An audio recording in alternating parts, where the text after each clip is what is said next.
السلام علیکم مطیع اللہ جان M J T V. آج اسلام آباد ہائی کورٹ میں ایک انتہائی دلچسپ اور اہم کیس کی سماعت ہوئی، جس کا براہ راست تعلق پاکستان میں آزادی رائے سے ہے، میڈیا کی آزادی سے ہے اور صحافیوں کو درپیش چیلنجز سے ہے۔ چیف جسٹس اطہر من اللہ نے اس کیس کی سماعت کی۔ ایک درخواست ہے جو دائر کی گئی ہے صحافی فخر دورانی کی طرف سے، جو اس وقت میرے ساتھ موجود ہیں، اور اس میں انہوں نے شکایت کی تھی کہ حکومت اور پاکستان الیکٹرانک میڈیا اتھارٹی جو ہے ان کے زیر نگرانی اور ان کی نظروں کے سامنے ٹیلی ویژن چینلز پر صحافیوں کو غدار بنایا جا رہا ہے، ان پہ الٹے سیدھے الزامات لگائے جا رہے ہیں، ان کا تعلق جو ہے بھارت کی خفیہ ایجنسیوں سے جوڑا جا رہا ہے، اور حکومت یہ سب کچھ بطور ایک تماش بین دیکھ رہی ہے اور کچھ نہیں کر رہی۔ اسی حوالے سے ہم بات کریں گے آج۔ فخر دورانی ہمارے ساتھ موجود ہیں، کمرہ عدالت میں بھی موجود تھے، آج انہوں نے ہی درخواست دائر کی تھی۔ فخر دورانی صاحب، پہلے مختصراً ہمیں یہ بتائیں کہ آپ کی درخواست تھی کیا، اور آج چیف جسٹس اطہر من اللہ نے اس درخواست کی سماعت کے دوران کیا باتیں کی؟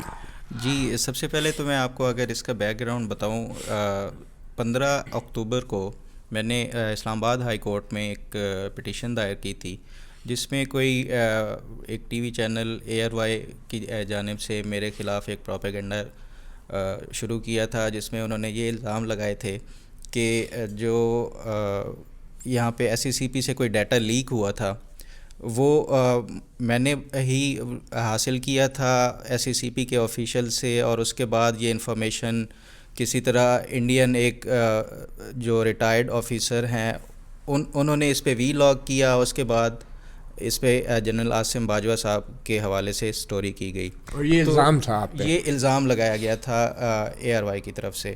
یہ ایک دفعہ ہوتا ہے الزام تو شاید اس کو بطور جرنلسٹ ہم بھی سمجھتے ہیں، ARY کی کریڈیبلٹی کو بھی، تو شاید اس کو اگنور کر دیتے، لیکن کنٹینوسلی انہوں نے اس پہ یہ پروپیگنڈا سٹارٹ کر دیا۔ اس کے بعد پھر ایک وفاقی وزیر فیصل وارڈر نے اس کے اوپر مختلف ٹی وی پروگرامز میں جا کے الزام لگانا شروع کر دیے۔ صرف وہاں تک نہیں، ٹی وی پروگرامز میں نہیں، انہوں نے جا کے کیبنٹ میں بھی یہ اس ایشو کو ریز کیا، اور پرائم منسٹر صاحب نے اس پہ ایشورنس دی کہ ہم اس پہ انکوائری کریں گے کہ یہ ڈیٹا لیک کیسے ہوا۔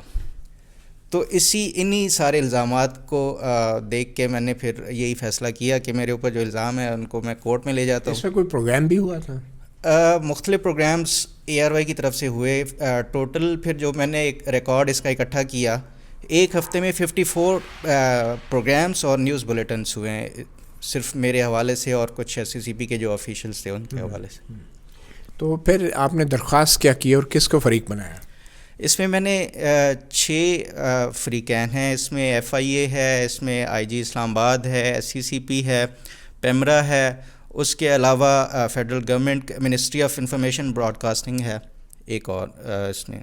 تو آپ نے کیا کہا کہ یہ ادارے کیا کر رہے ہیں اور کیا نہیں کر رہے ہیں؟ دیکھیں، سب سے پہلے تو جو میں نے اپنے اوپر ظاہری بات ہے جو الزامات ہیں ان کے حوالے سے وہ کیا کہ میرا جو اس میں کوئی رول ہے ہی نہیں اس حوالے سے، تو اس کے ساتھ ہی کہ یہ اگر کوئی ہیں ان کے پاس تو وہ ثابت کریں، کوئی ثبوت ہیں۔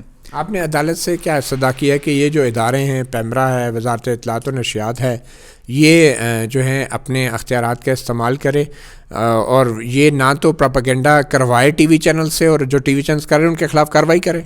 دیکھیں، جیسے میں نے ابھی آپ کو بتایا کہ 54 پروگرامز کیے ہیں، پیمرا پھر بھی خاموش رہا۔ اگر اس طرح کی کسی کے خلاف پروپیگنڈا کیمپین چلائی جاتی ہے تو ایٹ لیسٹ پیمرا کو یہ چاہیے کہ ان کی ریگولیشنز میں، اب مجھے نہیں پتہ کہ ہیں یا نہیں ہے کہ کسی کے خلاف اس طرح پروپیگنڈا کرتے ہیں، تو ایٹ لیسٹ پیمرا کو کانٹیکٹ کر کے جو ٹی وی چینل ہے یا جو بھی اس سے مانگے ثبوت کہ اس طرح آپ اگر ہیٹ سپیچ کو پروموٹ کر رہے ہیں۔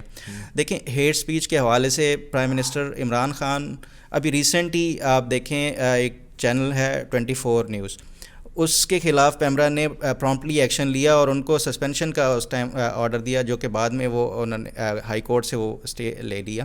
تو اس طرح ایک پرائیویٹ سٹیزن یا کسی اور عام شہری کے لیے پیمرا اس طرح کیوں نہیں ایکٹیو ہوتا؟ چلیں ٹھیک ہے، اب یہ بتائیں کہ چیف جسٹس اطہر من اللہ نے آج کورٹ میں کیا کہا؟ آج اور کون کون موجود تھا؟ آج بیسیکلی جو یہ سارے رسپونڈنٹس ہیں انہوں نے جواب داخل کرانا تھا اسلام آباد ہائی کورٹ میں، اور جو میری طرف سے الزامات لگائے گئے تھے ان کے پیروائز آپ کے اوپر جو الزامات جو میرے اوپر الزامات لگائے گئے تھے ان کے حوالے سے اپنا جواب دینا تھا. تو ڈپٹی اٹارنی جنرل صاحب پیش ہوئے اسلام آباد ہائی کورٹ میں، اور انہوں نے عدالت کو یہی بتایا کہ آج ہم اپنا جواب جمع نہیں کرا سکے. تو جیسے ہی کورٹ نے کہا کہ آپ پھر بتا دیجئے کہ کب تک جمع کرا دیں گے، اس پہ ڈپٹی اٹارنی جنرل نے یہ کہا کہ سر ایک چیز تو میں یہ درخواست کروں گا کہ یہ تو ایک جنرل سی ایک پٹیشن ہے، اس میں کس طرح آپ کو کس چیز کا جواب دوں. مطلب ایک ٹی وی چینل کی دوسرے ٹی وی چینل سے مخالفت ہے، اور یہ ہے تو یہ گورنمنٹ کا اس میں تعلق ہی نہیں بنتا. اس پہ چیف صاحب نے کہا کہ تعلق بنتا ہے ڈپٹی اٹارنی جنرل صاحب. آپ یہ صرف پہلی آج وہ نہیں ہے، پٹیشن نہیں ہے، اس سے پہلے بھی صحافی بہت سارے صحافی یہاں پہ ہائی کورٹ میں آ رہے ہیں، ان کو ڈرایا جا رہا ہے. صحافی کا کام عوام کو انفارمیشن پہنچانا ہے، معلومات دینا ہے، لوگوں کو اس باخبر رکھنا ہے. اگر صحافی ہی اگر ان کو انٹیمیڈیٹ کیا جائے گا تو پھر یہ کیسے چلے گا؟ ہراساں کیا جا رہا ہے، جو جرنلسٹ ہراساں کیا جا رہا ہے تو پھر یہ کیسے چلے گا؟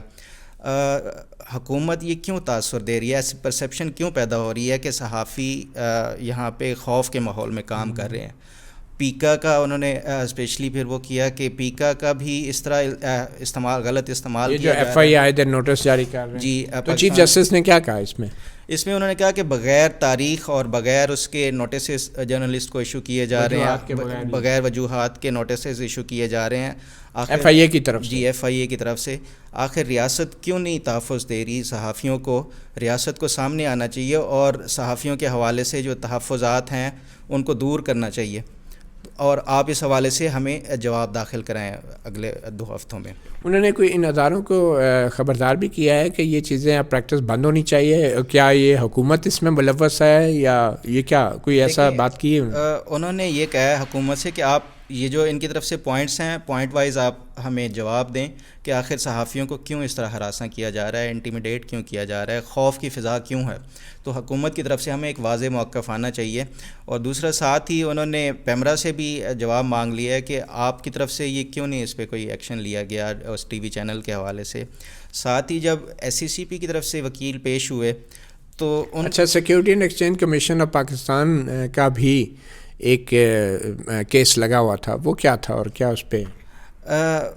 دیکھیں اس ٹائم میں بطور صحافی اگر آپ کو اس میں بتانا چاہوں تو اس میں بھی چیف صاحب نے بارہا یہی پوچھا کہ آخر یہ ایسا کیوں ہے کہ ایس سی سی پی نے صرف اس کیس میں ہی اتنی عجلت میں اور اتنی تیزی میں ایکشن لیا، انکوائری بھی کر لی، اور جو اس میں انوالو تھے آفیشیلس ان کے خلاف مبینہ طور پہ انوالو تھے، ان کے خلاف ایکشن لیا گیا. ایسے کوئی پاس میں بھی ہیں کیسز، کوئی پریسیڈنٹ جس میں ایس سی سی پی نے اسی طرح پرومپٹلی ایکشن لیا ہوا کچھ آفیشیلس کے خلاف. تو اس پہ انہوں نے پھر کوٹ کرنا شروع کیا. ان کی طرف سے وکیل تھے جو ایس سی سی پی کی طرف سے ریپرزینٹ کر رہے تھے کہ سر یہ 8 جو کیسز ہیں، ہم نے 8 آفیشیلس کے خلاف ایکشن لیا. جب وہ پھر چیف صاحب نے پڑھا اس کو تو وہی 8 مطلب اسی کیس سے ہی ریلیٹڈ 8 لوگ، اس سے پہلے کبھی نہیں ہوا، اس سے پہلے ایسا کوئی پریسیڈنٹ نہیں ہے. تو اس پہ چیف صاحب نے پھر یہ کہا کہ آپ مجھے نیکسٹ ہیئرنگ میں یہ جواب دیں کہ کتنے ایسے کیسز ہیں جس میں آپ نے اس طرح کی ماضی میں کہ آپ نے اس طرح کا ایکشن لیا ہو، ایفیشنسی دکھائی ہو. اور اس کے ساتھ ساتھ آپ ہمیں یہ بھی بتائیں کہ جو ایس سی سی پی سے کمپنیز کا ڈیٹا ہے وہ تو ایک پبلک انفارمیشن ہے، وہ کوئی بھی ایکسیس کر سکتا ہے. لیکن آپ مجھے یہ بتائیں کہ جو انکوائری ہوئی ہے آفیشیلس کے خلاف، یہ تو ایک پبلک ڈاکومنٹ نہیں ہے، یہ کمپلیٹ ہونے سے پہلے ہی کیسے کسی ٹی وی چینل کے پاس پہنچ گئی؟ اچھا، یہ کیا واقعہ تھا؟ یہ واقعہ اس طرح ہے کہ ایس سی سی پی نے ایک انکوائری کنڈکٹ کی اپنے آفیشیلس کے خلاف، جن پہ یہ الزام تھا کہ انہوں نے عاصم باجوہ صاحب کے جو کمپنیز کا ڈیٹا تھا وہ چوری کیا ہے. اس پہ ایس سی سی پی نے انٹرنل اپنی انکوائری شروع کی اور انکوائری کمپلیٹ ہونی تھی 22 اکتوبر کو، اور ہوئی بھی 22 اکتوبر کو کمپلیٹ ہونی تھی. لیکن ہونی تھی یا ہوئی؟ ہو گئی 22 اکتوبر کو ہو گئی، کمپلیٹ ہو گئی. لیکن انٹرسٹنگ اس میں جو بات تھی وہ یہ ہے کہ انکوائری جو کمپلیٹ بعد میں ہونی تھی وہ پہلے ہی پہنچ گئی اس ٹی وی چینل کے اوپر، ARY کے اوپر، جس کی بنیاد پہ یہ سارا یہ کس کے پاس پہنچی؟ ARY نیوز پہ جو ارشد شریف تھے ان کے پروگرام میں. کتنے پہلے پہنچی ان کے پاس؟ یہ 16 سپتمبر کو. سوری وہ ایک ڈیٹ میں اس میں کریکٹ کرنا چاہوں گا, 22 سپتمبر کو کمپلیٹ ہوئی, اکتوبر نہیں. ہاں 22 ستمبر کو ہونی تھی اور وہ 16 ستمبر کو پہلے ہی پہنچ کے انکوائری کمپلیٹ ہونے سے مطلب ڈیٹا لیک کی انکوائری کرتے کرتے SCCP کا ایک اور ڈیٹا لیک ہو گیا. تو اس پہ بھی چیف صاحب نے کہا کہ آپ اس پہ مجھے اپنے بتائیں کہ آپ نے اس پہ کیا انکوائری کی ہے اور اس پہ کیوں اتنا وہ ایفیشنسی نہیں دکھائی یا پرومپٹلی آپ نے کوئی وہ نہیں لیا جو. تو اس سے اب یہ تاثر مل رہا ہے کہ حکومتی ادارے جو ہیں وہ صحافیوں کے خلاف پروپیگنڈا کرنے میں شامل ہیں, ملوث ہیں, خاص کر وہ صحافی جو جنرل ریٹائرڈ عاصم سلیم باجوہ کے یہ جو اسکینڈل ہے اثاثوں کا اس کو سامنے لانے میں پیش. دیکھیں اس پہ جب میرے کیس کی سماعت ہو رہی تھی اس میں چیف صاحب نے SCCP کے جو وکیل تھے ان کو کلیئرلی بتایا کہ جب ان سے پوچھا کہ آپ نے جواب اس پہ یہ کیس بھی پہلے والے سے ریلیونٹ ہے اور اس سے ریلیٹڈ ہے, تو اس پہ SCCP کے وکیل نے کہا کہ سر پارشلی اس میں ریلیونس اس کی بنتی ہے. تو اس پہ چیف صاحب نے کہا دیکھا آپ کو میں نے پہلے ہی کہا تھا کہ آپ سوچ سمجھ کے وہ کریں اور اب اپنا مجھے اس پہ جواب دیں. ٹھیک ہے, اور آئندہ تاریخ کیا ہوگی؟ آئندہ 26 نومبر کو انہوں نے وہ دوبارہ. ٹھیک ہے, ہم دیکھ رہے ہیں کہ بڑی تیزی آ رہی ہے حکومتی اداروں اور اہلکاروں, معلوم اور نامعلوم اہلکاروں کی طرف سے صحافیوں کو ہدف بنایا جا رہا ہے, تنقید کا بھی, پروپیگنڈا کا بھی, کردار کشی کا بھی اور تشدد کا بھی اور اغوا کا بھی آبویسلی. مگر ان تمام واقعات کے اصل جو عناصر ہیں ان تک تو ہم نہیں پہنچ پا رہے, مگر صحافیوں کو سر عام ضرور تنقید کا اور کردار کشی کا نشانہ بنایا جا رہا ہے, اور جو بھی سچ سامنے لاتا ہے اس کو غدار بنانے کی ناکام کوشش کی جا رہی ہے. اسلام آباد ہائی کورٹ ایک واحد امید کی کرن ہے کہ جہاں پہ اس وقت آزادی رائے اور صحافیوں کے تحفظ کے حوالے سے بڑے ٹھوس جو ہیں ہدایات دی جا رہی ہیں اور احکامات بھی جاری ہو رہے ہیں. یہ توقع کی جا رہی ہے کہ پاکستان کی سپریم کورٹ بھی اس معاملے میں اسی جوش و خروش کا مظاہرہ کرے گی, کیونکہ یہ سب سے بڑے بنیادی حق یعنی آزادی رائے کی بات ہے. اور یہ آزادی رائے صرف میڈیا یا صحافیوں کا نہیں, یہ آزادی رائے ہر اس شہری کا ہے جو صحافیوں کی خبر کو پڑھ کے اپنی زندگی کے اہم ترین فیصلے کرتے ہیں. مطیع اللہ جان MJ TV سے اتنا ہی, اجازت دیجیے, اللہ حافظ.